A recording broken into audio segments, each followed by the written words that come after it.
Welcome, beloved in Christ, to today's teaching on Church History Chronicles. We're diving into one of the most powerful and transforming moments in biblical history, Pentecost. This is not just a story from long ago. It is a call to the church today to rediscover forgotten fire, divine order, and spiritual purpose. The word Pentecost comes from a Greek word meaning 50th. It marked the 50th day after Passover. But before the Holy Spirit came in Acts 2, Pentecost already existed as a Jewish feast, known in Hebrew as Shavuot, the Feast of Weeks.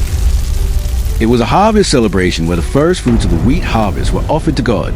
This was one of the three major feasts where all Jewish males journeyed to Jerusalem. Over time, Pentecost came to be associated with something even deeper, the giving of the law at Mount Sinai. Jewish tradition holds that Moses received the Torah 50 days after the Exodus from Egypt. So Pentecost already carried both a physical meaning, harvest, and a spiritual meaning, covenant.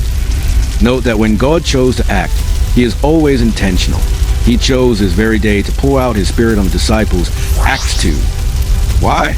Because the physical harvest of the Old Testament was now being fulfilled as a spiritual harvest. The law written on stone would now be written on hearts. The people gathered from many nations would now hear one message in many tongues, a signal that the gospel was going global. Now, when the Holy Spirit came, it wasn't just a quiet whisper. There was a sound like a rushing wind, and flames of fire rested on each disciple. This wasn't for show. In the Old Testament, fire often marked God's presence, like with Moses at the burning bush or with the Israelites at Mount Sinai. But now, the fire wasn't on a mountain, it was on people. God's presence had moved from tents and temples to human vessels. The wind signified movement, life, and power. The fire represented purity and divine presence. The tongues represented unity across nations. At Babel, languages scattered humanity. At Pentecost, the Spirit united humanity in Christ. Also, a study on the purpose of Pentecost shows that this outpouring was not just to speak in tongues. It was to empower witnesses, Acts 1 verse 8. It was the birth of the church, not as an organization, but as a living, breathing movement of Spirit-filled believers. Peter, once fearful, stood up with boldness. 3,000 souls were saved. That was the first fruit of a new kind of harvest, one that continues to this day. Now, why do you think this still matters today? Note that the Pentecost is not a one-time event to celebrate. It is a pattern to follow. It teaches the church to wait on God, not run ahead of him. It reminds us that unity and diversity are not opposites. They are both needed for mission. It shows that real power does not come from buildings, budgets, or branding, but from the Holy Spirit.